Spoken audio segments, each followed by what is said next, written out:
60 years ago, when the Russians beat us into space, we didn't deny Sputnik was up there. We didn't argue about the science or shrink our research and development budget. We built a space program almost overnight, and 12 years later, we were walking on the moon.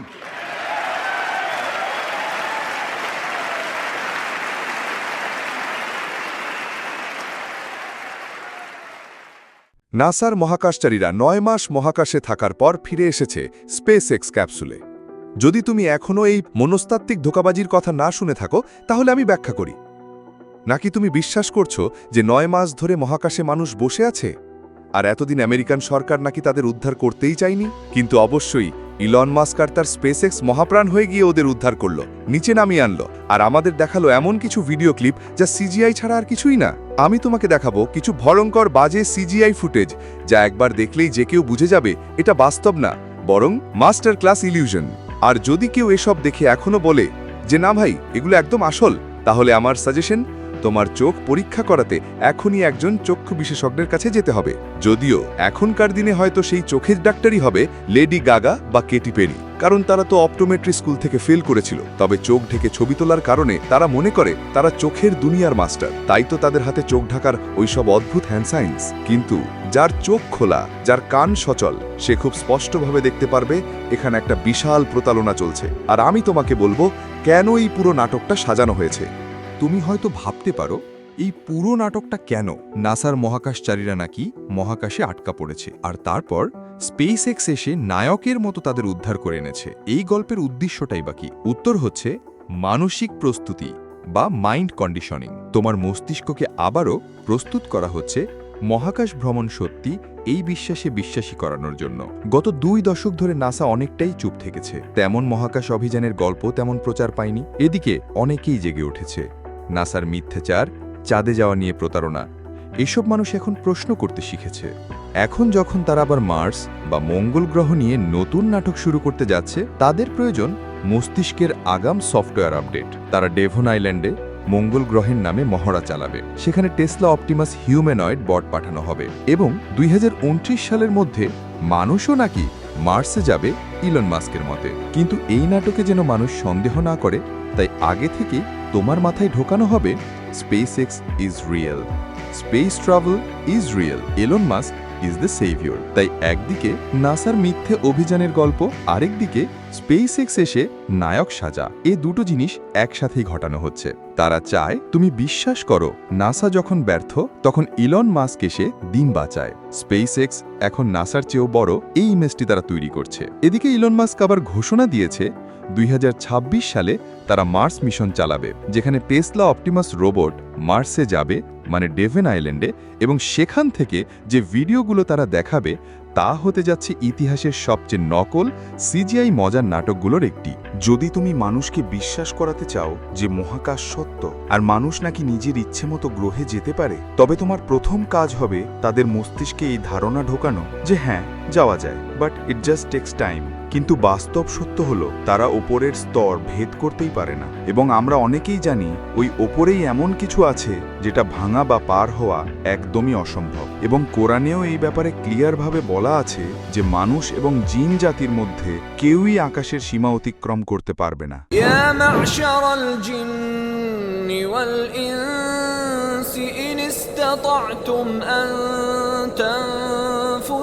من أقطار السماوات والأرض فانفذوا لا تنفذون إلا بسلطان। হে জিন ও মনুষ্য সম্প্রদায়, আকাশ মণ্ডলীয় পৃথিবীর সীমা তোমরা যদি অতিক্রম করিতে পারো, অতিক্রম করো, কিন্তু তোমরা অতিক্রম করিতে পারিবে না সনদ ব্যতিরেকে। তাই তো তারা আয়নোস্ফিয়ারকে উত্তপ্ত করে, সেখানে রশ্মি বা বিম পাঠায়, আর সেই রশ্মি প্রতিফলিত হয় ফার্মামেন্টের সাথে, যার মাধ্যমে তারা আবহাওয়া নিয়ন্ত্রণে রাখতে চায় পৃথিবীকে। এই কাজের জন্য তাদের দরকার হয় অল্ট রাইট মিডিয়াকে নিজেদের পক্ষে নেওয়া, আর যাদেরকে সবাই বলে কনস্পিরেসিযুক্ত মিডিয়া, তাদের মুখেও তুমি কখনো শুনবে না নাসার মিথ্যাচার, ভুয়া চাঁদে যাওয়া বা মহাকাশ নাটকের আসল চেহারা। এই কারণেই এখন তুমি দেখবে ইলন মাস্ক কিছু টুইট করলেই অ্যালেক্স জোন্স সেটা রিটুইট করে, বেন শ্যাপিরো শেয়ার করে চার্লি কার্কের প্রোপাগান্ডা। এটা কিন্তু সাধারণ কোনো প্রচারণা না, এটা এক ধরনের মাস সাইকোলজিক্যাল টিচিং মোমেন্ট। যখন ডেমোক্র্যাটরা টেসলার ডিলারশিপ জ্বালিয়ে দিচ্ছে, ঠিক তখন ইলন মাস্কের স্পেস এক্স তাদের ভাষ্যমতে মহাকাশে আটকে থাকা 2 নাসা অ্যাস্ট্রোনটকে উদ্ধার করছে। এবং তখন তুমি দেখবে ম্যাট ওয়ালশ, লিভস অফ টিকটকের মতো সব অল্ট রাইট প্রোফাইল এই সিজিআই ভিডিওগুলো শেয়ার করছে, আর কনজারভেটিভ বা রক্ষণশীল জনগণ চিৎকার করে হিরো বানিয়ে ফেলছে ইলন মাস্ক আর ডোনাল্ড ট্রাম্পকে। তাদের এই অভিনয় এত সফল, মানুষ নিজের হাতে চোখ রেখেও ভুয়া ভিডিওকে বাস্তব মনে করছে। তাদের মনস্তত্ত্ব এতটাই প্রোগ্রামড হয়ে গেছে, তারা যা দেখছে তা বাস্তব মনে হচ্ছে, কিন্তু সেটা তারা দেখছে টেলিভিশন স্ক্রিনে, সোশ্যাল মিডিয়ায়, না যে বাস্তব পৃথিবীতে। এটাই হচ্ছে আসল বিপদ। তারা মনে করছে তারা চোখে দেখছে, কিন্তু সেটাও একটা স্ক্রিন ফিল্টার রিয়ালিটি। এই কারণেই তারা ডোনাল্ড ট্রাম্পের ভুয়া হত্যা চেষ্টা বা স্টেজড অ্যাসাসিনেশন অ্যাটেম্প্ট জাতীয় টেলিভিশনে দেখিয়েছে, কারণ সেই দৃশ্য মানুষের মস্তিষ্কে গেঁথে দেওয়ার জন্য গুরুত্বপূর্ণ ছিল। তারা ডোনাল্ড ট্রাম্পকে দাঁড়িয়ে চিৎকার করতে দেখল, ফাইট ফাইট ফাইট, আর সেই দৃশ্যটাই তাদেরকে আরও গভীরভাবে মানসিক বিভ্রমে ডুবিয়ে দিল। এই ধরনের স্টেজ পারফরমেন্সের ঘটনা বহু পুরনো সময় ধরে চলে আসছে। 1986 সালের 28শে জানুয়ারি স্পেস শাটল চ্যালেঞ্জার উৎক্ষেপণের 73 সেকেন্ড পরই বিস্ফোরিত হয়, এবং এই প্রোগ্রামের লাইভ সম্প্রচার সমস্ত স্কুল, কলেজ এবং পাবলিক জায়গায় দেখানো হয়েছিল। আর এটা কোনো দুর্ঘটনাবশত নয়, বরং এটি ছিল ইচ্ছাকৃতভাবে গণমানসিকতা প্রোগ্রাম করার জন্য একটি বিশাল মিডিয়া অপারেশন। নাসা জানতো এই মিশনটি সাধারণ মানুষকে আবেগতাড়িত করবে, কারণ প্রথমবারের মতো একজন সাধারণ স্কুল শিক্ষিকাকে মহাকাশে পাঠানো হচ্ছিল। তাই তারা সমস্ত স্কুল, কলেজে প্রজেক্টর বা টিভির মাধ্যমে লাইভ দেখানোর নির্দেশ দেয়। বহু শিক্ষার্থী এবং শিক্ষক তা সরাসরি চোখের সামনে দেখেছে, বিস্ফোরণ সহ। শিশুদের চোখের সামনে রকেট বিস্ফোরণের সেই ভয়াবহ দৃশ্য হাজার হাজার বিদ্যালয়ে শোক, আতঙ্ক, মানসিক ট্রমা ছড়িয়ে পড়ে। এটি শিশুদের মনে চিরস্থায়ী ছাপ ফেলে, মহাকাশ মানে বিপজ্জনক। সবচেয়ে মজার ব্যাপার হচ্ছে, চ্যালেঞ্জারে থাকা 7 জনের মধ্যে 6 জনই এখনও জীবিত। তাদের নাম এক, চেহারা এক, এমনকি তারা আজ বিভিন্ন বিশ্ববিদ্যালয়ে কাজ করছেন। রকেটটা বিস্ফোরিত হয়েছিল, কিন্তু অভিযানে কোনো মানুষই ছিল না। এখন ভাবুন, তুমি যদি সেই চ্যালেঞ্জার উৎক্ষেপণের জায়গায় উপস্থিত থাকতে, যেখানে বলা হয়েছিল এই মিশনে একজন স্কুল শিক্ষিকাও যাচ্ছেন, এবং হঠাৎ করে সেই রকেট মাঝ আকাশে বিস্ফোরিত হয়, তুমি আতঙ্কে, আবেগে, শোকে ভেঙে পড়তে। ঠিক তখন সিএনএন লাইভ সম্প্রচারে বলে, চলুন ক্যামেরা ঘুরিয়ে ক্রিস্টা মেকালিফের বাবা মায়ের রিয়াকশন দেখায়। ক্যামেরা জুম করে, আর সেখানে দেখা যায় তাদের মুখে হাসি, চোখে কোনো অশ্রু নেই। তারা হেসে ফেলছেন, মুখে চাপা আনন্দ। প্রশ্ন হচ্ছে, যার মেয়ে চোখের সামনে রকেট বিস্ফোরণে মারা গেল, তার মুখে এমন হাসি কিভাবে থাকতে পারে? তুমি যদি সেই মুহূর্তে পৃথিবীর সবচেয়ে হাস্যকর কৌতুকও বলো, তবুও কেউ এমন করে হাসতে পারবে না। তাহলে কি তারা জানতেন না যে ক্যামেরা চালু আছে, না তারা স্রেফ একজন অভিনেতা ছিল? তাদের দৃষ্টি কি ছিল পেছনের চুক্তি বা অর্থের দিকে, নাকি মেয়ের মৃত্যুতে? এটি ছিল এক ধরনের অকাল্ট রিচুয়ালিস্টিক ব্রডকাস্ট, একটি ট্রমা ভিত্তিক মাইন্ড কন্ট্রোল যা আজও প্রভাব ফেলছে। তারা এখন কল্পনাও করতে পারে না যে এই অ্যাসাসিনেশন নাটকটাও সাজানো হতে পারে, কারণ তারা নিজের চোখে এটা দেখেছে। এখন আমি তোমাকে দেখাবো সেই ভিডিও ক্লিপ, আর তুমি নিজেই বলো এটা বাস্তব না আরেকটি মঞ্চস্থ মিথ্যা। And splashdown, Crew 9 back on Earth.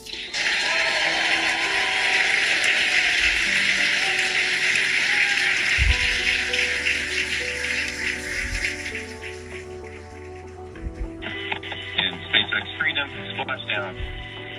Good main release. Copy splashdown. We see main chutes cut. Nick, Alex, Butch, Sunny, on behalf of SpaceX, welcome home. আমি বুঝি না এই জিনিসটাকে আর কতটা ভুয়া বানানো সম্ভব। ইলন মাস্ক নিজেই আগে স্বীকার করে বলেছিল, হ্যাঁ, আমাদের স্পেস এক্সের কিছু ভিডিও দেখতে সিজিআই এর মতো লাগে, কিন্তু সবই নাকি আসল ফুটেজ। মানে আমাদের নাকি চোখ বন্ধ করে ওর কথা বিশ্বাস করতে হবে। যখন সে মানুষকে বলতেছে তার রকেট ব্যবহার করতে, তার স্যাটার্ন গ্রোক এআই ব্যবহার করতে, যা খুব সহজেই ওই সিজিআই ফুটেজ বানাতে পারে। ঠিক ওই রকম মানুষের বোঝার কথা আসল আর বানানো জিনিসের মধ্যে পার্থক্য। কিন্তু যদি তাও যথেষ্ট ভুয়া না লাগে তাহলে শুনো, তারা এমনকি ডলফিনও এনেছে স্পেস এক্স ক্রুকে স্বাগত জানাতে। হ্যাঁ, ঠিক ধরেছ, ডলফিন। ভিডিওতে ডলফিন আসলো, ক্যামেরা জুম করলো আর দেখতে লাগলো যেন কোনো ভিডিও গেমের সিন। মনে হচ্ছিল যেন একো দ্য ডলফিন গেম থেকে বের হয়ে এসেছে। সামান্য কিছু ডলফিন পানিতে সাঁতার কাটতে কাটতে চলে এলো, আর মানুষজন মুগ্ধ হয়ে গেল। ওয়াও, কত স্পিরিচুয়াল! দেখো, পৃথিবীতে ফেরার সময় ডলফিনরা মানুষকে অভ্যর্থনা জানাচ্ছে। এইসব নাটক আরও গভীর করে তোলে মানুষের মনস্তাত্ত্বিক বিভ্রম, কারণ মানুষ বিশ্বাস করতে চায়, না চাইলেও এক ধরনের ট্রান্সে চলে যায়। এই ফুটেজটা দেখলে বোঝাই যায় এটা কতটা সাজানো, সিজিআই আর programmed. Closing the distance there between dolphin cam back again. We can see that the Dragon capsule there at the aft end of the recovery vessel. Closing the distance there between dolphin cam back again. তো আমাদের এখন apparently বিশ্বাস করতে বলা হচ্ছে যে এই সব কিছু আসল ঘটনা। তারপর আসে সেই দৃশ্য যখন মানুষজন সেই ক্যাপসুল থেকে বের হয়ে আসে। কারণ তোমার চোখে না দেখালে তুমি বিশ্বাস করবে না এটা সত্যি। কারণ বেশিরভাগ মানুষের মাথায় এটা ধরেই না যে এই ধরনের একটা ঘটনা নয়, বরং সবগুলোই পূর্ব পরিকল্পিত সাজানো নাটক হতে পারে। মানুষ ভাবে, তাহলে কি সে এতে জড়িত? ওরা সবাই মিলে আমাদের ধোঁকা দিচ্ছে। হ্যাঁ, ঠিক তাই।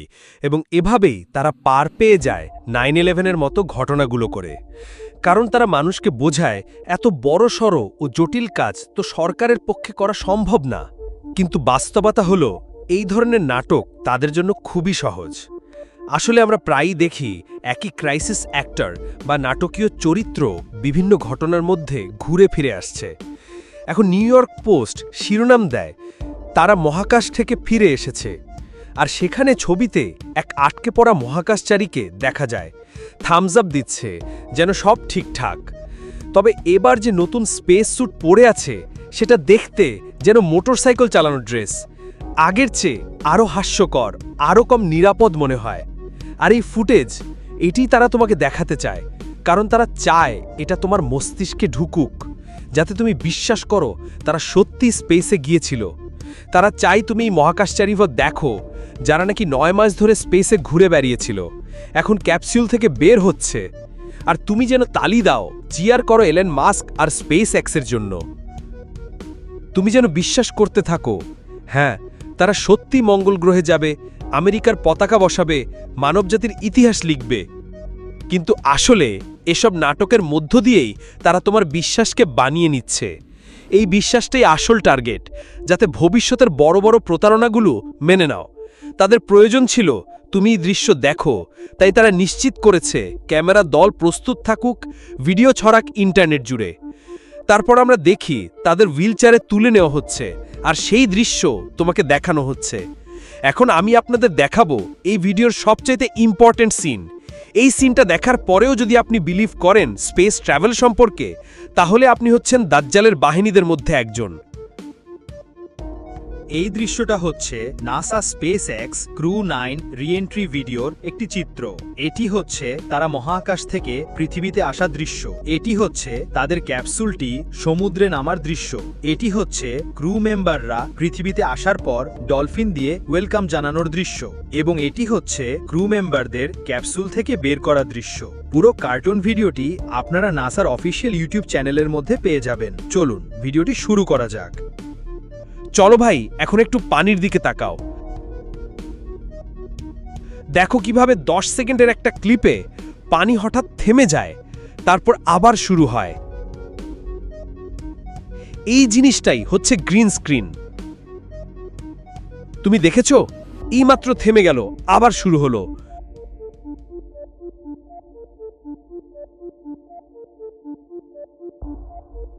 চোখ খোলো আর খেয়াল করো।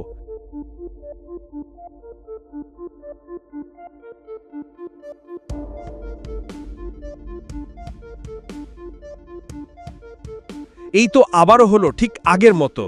এখন দেখছো তো, মানুষ আসলেই অনেক বোকা।